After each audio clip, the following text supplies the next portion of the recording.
monde souhaite la paix. La paix dans les pays en guerre notamment, mais aussi la paix près de soi et même la paix intérieure. Marie-Christine Bernard, bonjour. Bonjour. Vous êtes théologienne spécialisée en anthropologie.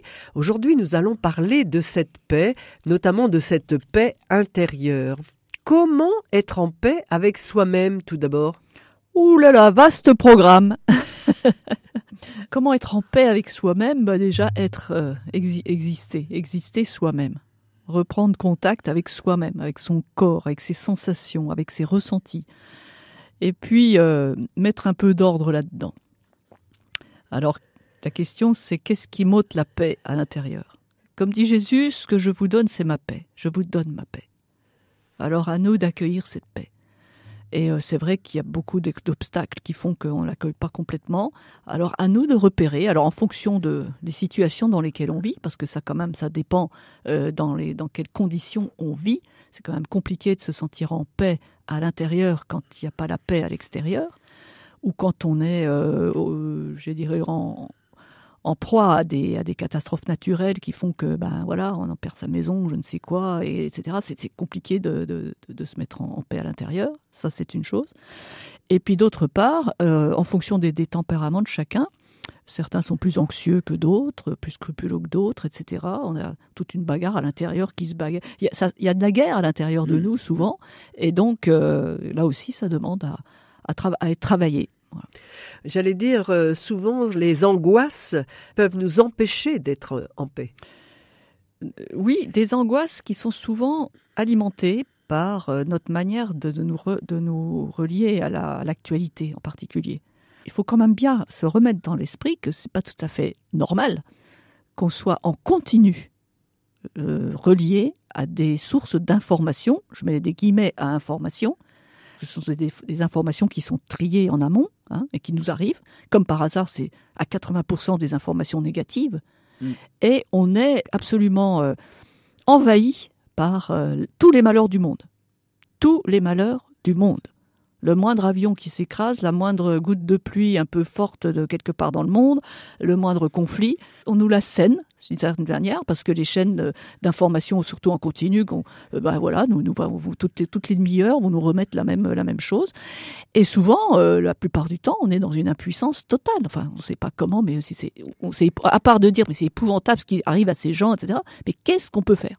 Et c'est ce côté d'impuissance, ça finit par nous manger à l'intérieur et nous empêcher de dormir. Et ça peut nous empêcher justement d'être serein.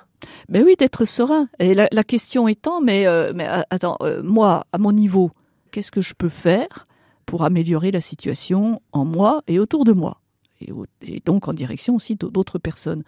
C'est là que doit s'enraciner notre manière d'être. Alors pour certains, ça va être des militants, pour défendre telle ou telle cause, pour s'engager, etc., etc.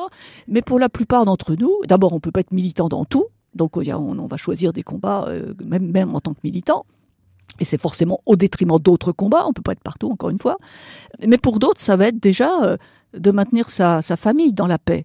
Ça va être son foyer, sa famille, son voisinage, son milieu de travail, de semer ce qu'il faut pour que le climat soit serein autour de nous, là où on est engagé. Et si déjà tout le monde faisait ça, je crois que ça améliorerait grandement l'ambiance générale et du coup, ça permettrait de retrouver cette paix intérieure plus facilement. C'est pas garanti, attention. Encore une fois, la paix intérieure et la paix extérieure ne sont pas reliées de manière directe et à 100%. On peut être en paix intérieurement dans une situation mais hyper conflictuelle. Je pense à Etty Hillesum, je ne sais pas si vous la connaissez, cette personne qui a écrit, c'est une femme juive qui s'est plus ou moins convertie au Christ pendant la guerre, qui a écrit notamment Une vie bouleversée de Etty Hillesum, je recommande la lecture, où elle raconte un peu son itinéraire, sa conversion, et elle se retrouve à un moment dans sa vie dans un camp de juifs en passe d'être déportés. Et donc, elle est là, au milieu d'eux, et elle essaie d'apporter un peu de réconfort à ceux qui se trouvent autour d'elle. Et elle est étonnée elle-même de la paix, de la sérénité qui l'habite. Ne voyant pas le rapport entre cette paix qu'elle reconnaît en elle et cette situation complètement chaotique dans laquelle elle se trouve. Donc pour moi, c'est vraiment l'exemple parfait de ce qui peut arriver. On peut être parfaitement en paix à l'intérieur dans des situations épouvantables. L'inverse, évidemment, est vrai, et on le sait.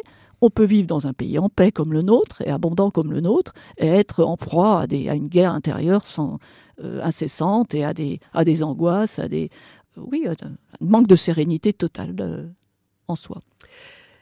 Est-ce qu'on peut dire que la paix intérieure, elle équivaut au bonheur, ou ça va de pair ? Les vertus se rencontrent normalement, c'est-à-dire si on est en paix, on est heureux, si on est dans la joie intérieure, on est en paix, voilà. Et on est ouvert aux autres, on est aimant. Tout se passe. C'est comme une sorte de noyau. Hein. Et alors, selon les facettes, évidemment, on peut rentrer par la paix, par la joie intérieure, par l'amour. Mais dans tous les cas, on retrouve les autres vertus en soi. C'est une porte privilégiée. Vraiment, je vous laisse la paix, c'est ma paix que je vous donne pas comme le monde. La paix au sens du monde, c'est l'absence de conflit ou, disons, un équilibre acceptable entre des tensions contraires. C'est ça, la paix dans le monde. Hein. Donc c'est toujours provisoire, c'est toujours dépendant d'un certain nombre de conditions, etc. C'est déjà pas mal de chercher à vivre en bon voisinage, on va dire, d'un pays à l'autre, etc. Mais c'est la paix fragile et la paix politique, etc., dont on a à s'occuper, bien entendu. Mais la paix définitive, en fait, c'est la paix qu'on a à l'intérieur de soi.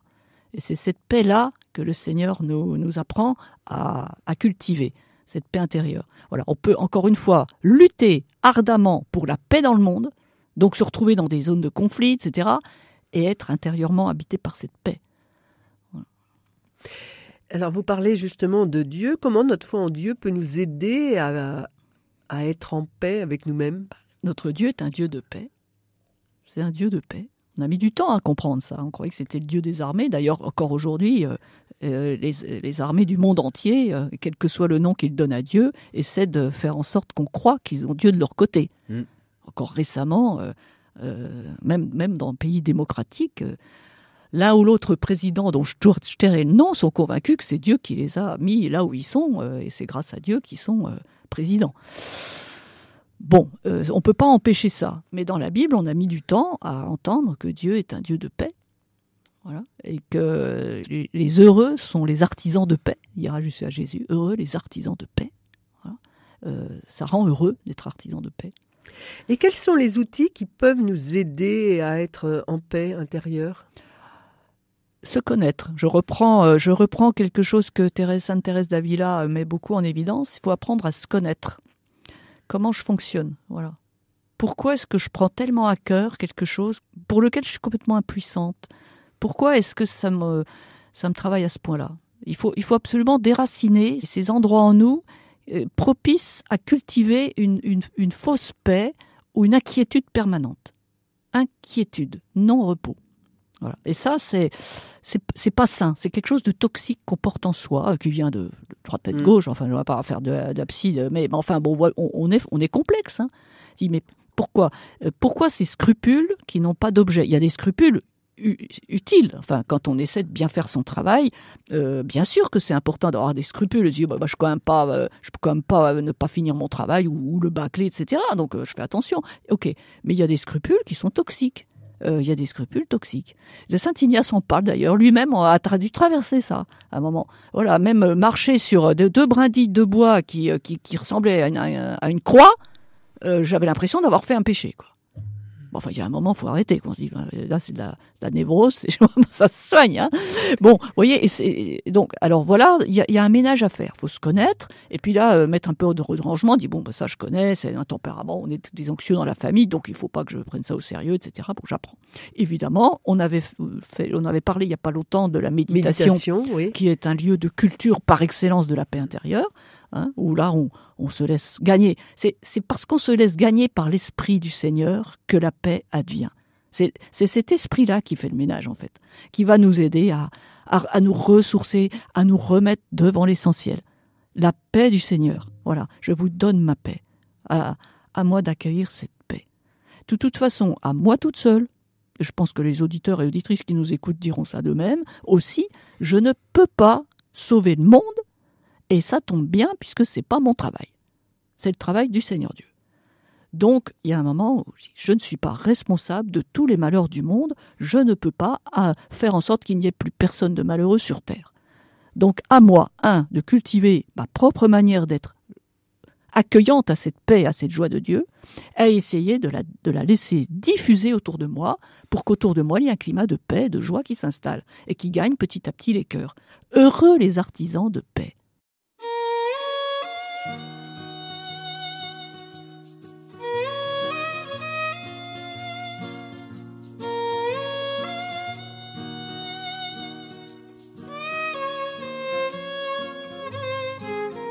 Oh, mais dis-leur que l'on s'aime, dis-leur que ça nous fait du bien. En quoi cela serait-il un problème? Nous nous tenons par la main. Oh, mais dis-leur que l'on s'aime, dis-leur que ça nous fait du bien. Non, nous ne sommes pas un problème, nous sommes le monde de demain. Dis-leur que c'est ainsi que naissent les colombes. Dis-leur que c'est ici que commence le nouveau monde. Dis-leur nos cœurs qui s'ouvrent quand le monde s'isole. Dis-leur qu'on se retrouve émancipés des camisoles. Dis-leur nos corps qui vibrent, nos notes de musique. Dis-leur que nous sommes libres à chaque pas de danse sur la place publique. Oh, mais dis-leur que l'on s'aime, dis-leur que ça nous fait du bien. En quoi cela serait-il un problème? Nous nous tenons par la main. Oh, mais dis-leur que l'on s'aime, dis-leur que ça nous fait du bien. Non, nous ne sommes pas un problème, nous sommes le monde de demain. Dis-leur qu'on est unis, dis-leur qu'on est ensemble, dis-leur qu'on est en vie sur cette terre qui nous ressemble. Dis-leur que l'on avance, que c'est inexorable, croisant nos différences, suivant l'inaccessible étoile. Dis-leur que l'on invente un autre champ des possibles, comme ces oiseaux qui chantent au petit matin d'un grand soir, heureux et indociles. Oh, mais dis-leur que l'on s'aime, dis-leur que ça nous fait du bien. En quoi cela serait-il un problème? Nous nous tenons par la main. Oh, mais dis-leur que l'on s'aime, dis-leur que ça nous fait du bien. Non, nous ne sommes pas un problème, nous sommes le monde de demain.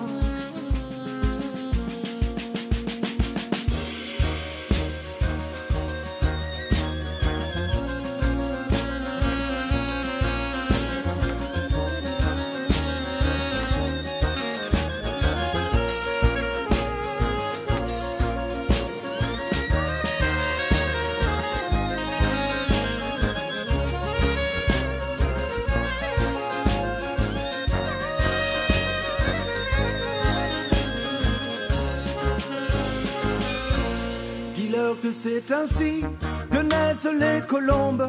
Dis-leur que c'est ici que commence le nouveau monde. Dis-leur nos cœurs qui s'ouvrent quand le monde s'isole. Dis-leur qu'on se retrouve émancipés des camisoles. Dis-leur nos corps qui vibrent, nos notes de musique. Dis-leur que nous sommes libres à chaque pas de danse sur la place publique. Oh, mais dis-leur que l'on s'aime, dis-leur que ça nous fait du bien. En quoi cela serait-il un problème? Nous nous tenons par la main. Oh, mais dis-leur que l'on s'aime, dis-leur que ça nous fait du bien. Non, nous ne sommes pas un problème, nous sommes le monde de demain. Marie-Christine Bernard, nous venons de parler de la méditation, qui est quand même un moyen pour vivre cette paix intérieure, pour vivre notre foi en Dieu. Maintenant, j'aimerais qu'on s'arrête quand même sur cette paix à bâtir autour de nous. Parce que quand on voit les pays en guerre, il y a de quoi désespérer de la nature humaine. Oui, en effet, on vient de parler longuement de la paix sous l'angle spirituel et il est temps peut-être de parler de la paix sous l'angle sociologique, sinon sociopolitique. Effectivement, la guerre est partout, depuis toujours. Depuis toujours, les humains sont en guerre les uns contre les autres. À l'intérieur de l'espèce animale, on est la seule espèce, souvent sans raison, à se taper dessus comme ça mutuellement. Alors, vous dites, est-ce qu'il faut désespérer de la nature humaine ? Mais oui et non. Enfin, je veux dire, il n'y a pas à désespérer, c'est comme ça. Je ne suis pas fataliste en disant ça. On a du mal à gérer notre rapport entre deux pôles, ces deux pôles qui nous constituent, à savoir cette singularité qui fait que je suis unique, et le fait que je fasse partie d'un ensemble qui s'appelle l'être humain, enfin les êtres humains, l'humanité. Donc, nous sommes un nous, et je suis un je dans ce nous. Comment gérer la frontière entre moi et les autres ? Alors, à titre individuel, déjà, c'est pas évident. Mais alors, à titre, quand le jeu s'identifie à un groupe, c'est le cas des pays, des nations, etc., ça devient très complexe. Donc, les conflits de voisinage se dégénèrent en guerre de conquête ou d'invasion ou de défense, etc. Et ça, c'est depuis toujours. Il faut bien se mettre dans la tête, on n'a pas inventé la guerre. Bon, alors, on se dit, mais pourquoi est-ce qu'on n'arrive pas à en sortir ? Pour des tas de raisons qui peuvent être aussi très économiques, c'est-à-dire qu'il y a quand même une industrie de l'armement qui préfère qu'il y ait de la guerre que la paix. Bon, ça, il faut quand même le souligner. Et puis parce que une paix ne peut pas entre des entités, je dirais, ne peut pas s'installer sans qu'il y ait un ressenti de justice de part et d'autre. Il faut, pour que la paix s'installe, qu'on ait le sentiment de part et d'autre que la situation à laquelle on est parvenu est juste. Tant qu'on a le sentiment d'être victime d'injustice, la paix ne peut pas s'installer longuement. Alors je parle bien de sentiment parce qu'il y a la réalité de la justice. Un pays qui a rien, je dis n'importe quoi, mais enfin c'est pas tout à fait n'importe quoi, un pays qui a rien demandé, qui se retrouve tout d'un coup envahi de manière brutale par un autre pays, évidemment que c'est pas qu'un sentiment d'injustice. Il y a objectivement une injustice flagrante. Bon, mais parfois, il n'y a pas d'injustice flagrante, mais c'est juste d'un ressenti. On a l'impression qu'on est traité de façon injuste. Alors, ça demande à être analysé. Parfois, c'est vrai, parfois, c'est faux. Parfois, il y a des traces de paranoïa, de victimisation un peu à outrance, qui fait qu'on a l'impression qu'on est maltraité parce qu'on n'a pas reçu ci, on n'a pas reçu ça. Alors, ça demande un peu d'analyse et voilà. Alors, quoi qu'il en soit, il faut qu'on arrive à se mettre autour de la table et qu'on se mette d'accord. Voilà. C'est très compliqué. Il y a certaines situations qui sont quand même très compliquées à gérer. C'est tout ce qui est frontière, par exemple, entre pays, c'est compliqué. Qu'est-ce qui va définir une frontière ? Est-ce que c'est l'histoire ? Est-ce que c'est une trace dans le paysage ? Est-ce que c'est la manière dont on va parler la langue, etc. Alors, on se mettre autour de la table, décider ensemble. Voilà. Et ça, c'est quelque chose à faire continuellement. C'est un métier, c'est un tissage à remettre sur le métier sans arrêt. Et l'Église, elle souhaite prendre sa place dans non cette seulement ça, mais tout le paix. Concile Vatican II a été marqué par cette espèce d'urgence de la paix. Les gens qui ont fait le Concile, ces pères du Concile étaient tous des gens qui avaient connu la guerre, la Deuxième Guerre mondiale, et ces horreurs qui étaient vraiment quelque chose de... Je veux dire, ce qui a été choquant, le plus choquant par rapport aux autres guerres, je dirais, que de cette guerre, c'est le fait qu'on ait utilisé la rationalité humaine et ce qu'on avait appelé jusqu'à présent le progrès pour exterminer tout un peuple. Et c'est donc des savants, des médecins, des ingénieurs, des gens qui avaient toute une culture, qui était souvent très cultivée, très instruits, très pointus dans leur spécialité, qui ont mis leurs compétences au service de l'extermination d'un peuple. Donc cette espèce d'explosion mentale qu'a consisté le fait de reconnaître que le progrès qu'on tenait comme quelque chose qui allait probablement nous sortir et de la misère et de la guerre, etc., avait en réalité servi à ces horreurs-là. Bon, alors il y avait ça, c'est déjà ça qui avait traumatisé toute cette génération de pères du Concile, et puis il y avait la fameuse arme nucléaire qui avait été donc utilisé au Japon, qui commençait à se développer. Et le concile était clairement là-dessus en disant il faut qu'on arrête. Enfin, c'est pas possible. On peut pas continuer à développer une arme d'une telle puissance destructrice. Et pendant tout le concile, il y a eu des appels, des remarques, des choses autour de la paix. Et quand on regarde, qu'on relit les textes du concile, on s'aperçoit que c'est une préoccupation majeure du concile, avec un espoir, en tout cas pour l'Europe, au minimum, que plus jamais, c'était vraiment plus jamais la guerre, plus jamais ça, il faut qu'on arrive à s'entendre. Bon, on était dans la période, dans la dynamique aussi de la construction de l'Europe. Hein. C'est pas rien, il faut l'entendre ça. L'Europe, elle a plein de problèmes, je sais, on peut lui reprocher beaucoup de choses, mais quand même, depuis 70-80 ans, là, bientôt, on n'a plus de guerre entre nous en Europe occidentale. Ça ne s'était jamais produit. Je dois l'insister comme ça depuis on connaît un peu l'histoire de l'Europe occidentale, cette partie occidentale du continent. Ça s'était jamais produit entre les Français, les Italiens, les Anglais, les Allemands, ex-Prussiens, etc. Les Espagnols, on s'était cassé la figure, je dirais mutuellement, toujours. Voilà. Et là, bon. On a quand même trouvé une forme d'équilibre, pour l'instant, en Europe occidentale. J'espère que ça tiendra encore longtemps, mais on est une des premières générations à ne pas avoir eu à se battre avec nos voisins. Bon, c'est pas rien quand même, hein. Voilà. Et je pense que les pères du Concile étaient porteurs culturellement avec d'autres qui partageaient pas forcément leur foi, etc., mais de cette aspiration à une paix négociée, à quelque chose de démocratique. Il faut pas rêver, c'est fragile. Il faut que ce soit entretenu, il faut qu'on continue de se parler, qu'on continue d'ajuster les choses pour ne pas laisser s'installer des situations d'injustice, etc. Ce n'est pas acquis, c'est pas quelque chose d'acquis. Voilà. Enfin, j'ose le rappeler, il faudrait nous laisser oublier cette histoire de progrès, entre guillemets, progrès sur une ligne ascendante constante qui consisterait à dire peu à peu, les humains vont arriver à vivre sans se faire la guerre.